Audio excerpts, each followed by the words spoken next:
Selamat siang. Assalamualaikum warahmatullahi wabarakatuh.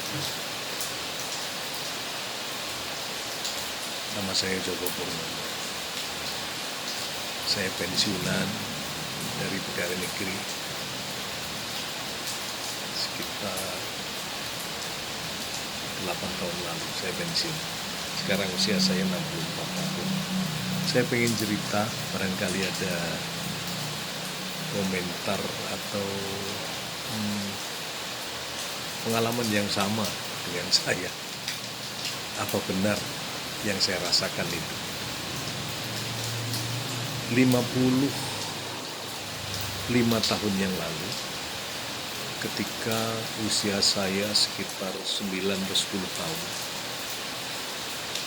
saya mengalami peristiwa yang menyedihkan. Tapi sekaligus sekarang baru merasa, kok pernah ya mengalami seperti itu. Kebahagiaan yang saya rasakan waktu itu sebentar sekali. Ketika datang saudara kita dari Surabaya, saya tinggal di Kediri, di Nganjuk paling ujung dekat Kediri, jadi malah hampir nggak kenal dengan kota Nganjuk. Tahunya kotanya Kediri.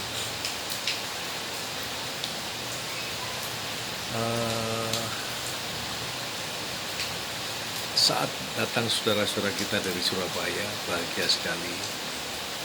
Saya yang waktu itu kelas 4 SD punya inisiatif untuk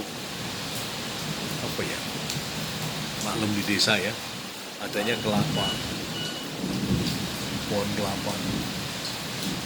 Saya ke belakang kira-kira 200 meter dari rumah ada kebun kelapa, kebun macam-macam, diantaranya ada kelapa. Saya langsung panjat pohon kelapa untuk mencari kelapa muda yang akan saya suguhkan buat tamu keluarga saya dari Surabaya, tepatnya dari Sidoarjo, kampungnya Celep.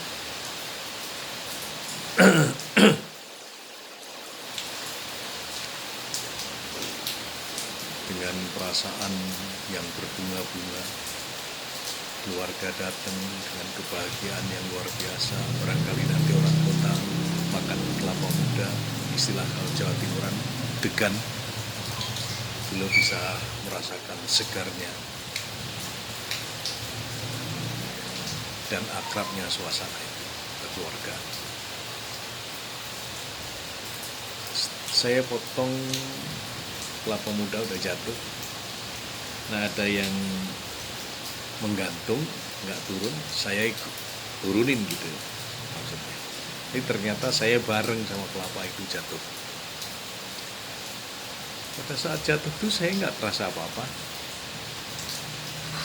Kemungkinan besar ya orang naik pesawat itu celaka. Ketika ada kecelakaan itu, beliau itu mungkin udah nggak sadar, udah hilang dulu ininya, nyawanya udah keluar dari tubuhnya. Saya juga seperti itu.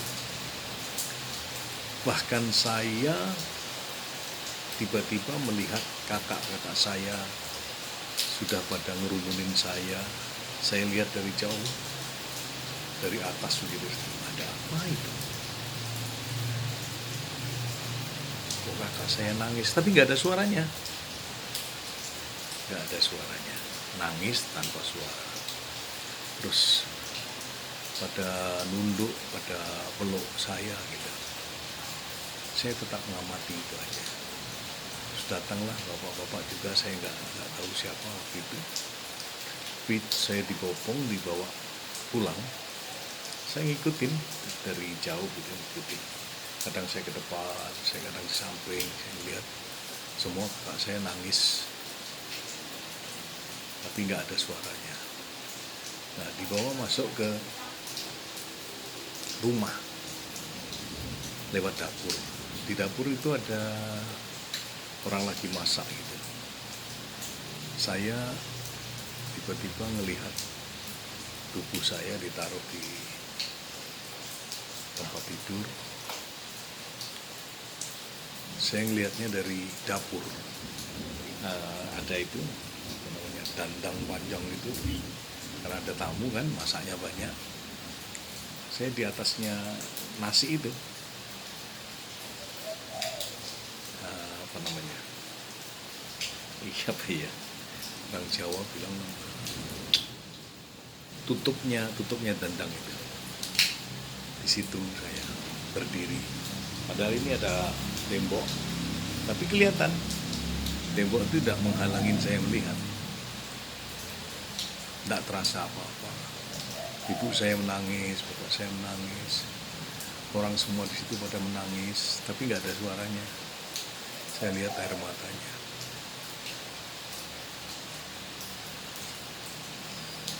Terus saya kenalan sama kucing hitam.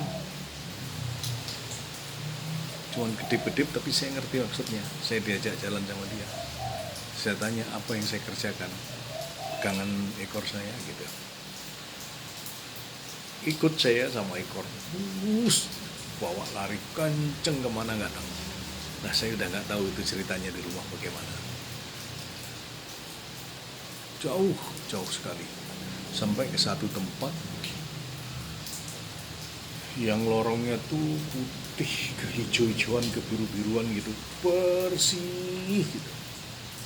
Asal tubuh saya sedikit nyentuh, itu dingin, gitu nyentuh temboknya itu dinginnya luar biasa. Di sana ada lorong itu, nggak ada pintunya, cuma lorong panjang gitu ke arah barat itu. Di sebelah barat sana ada luarnya lorong itu, kita nggak bisa lihat, ada cahaya putih tajam ke situ. Jadi kayak es yang yang kena cahaya itu loh, silau, mata kita nggak bisa lihat. Di situ ketemu kakek nenek saya, buyut saya, nggak ngomong apa-apa, tapi ngerti maksudnya. Akhirnya saya tetap aja pegangan ekornya kucing itu, diajak balik sama kucing itu, terbalik. Terus gitu. Dibawa lagi sampai rumah. Terus saya tiba-tiba kesakitan. Saya nangis, kesakitan. Baru dengar suara siapa-siapa, dengar suara ibu, dengar suara bapak, dengar suara kakak-kakak saya, dengar suara tetangga-tetangga yang saat itu udah pada di rumah semuanya itu dengar. Saya nangis.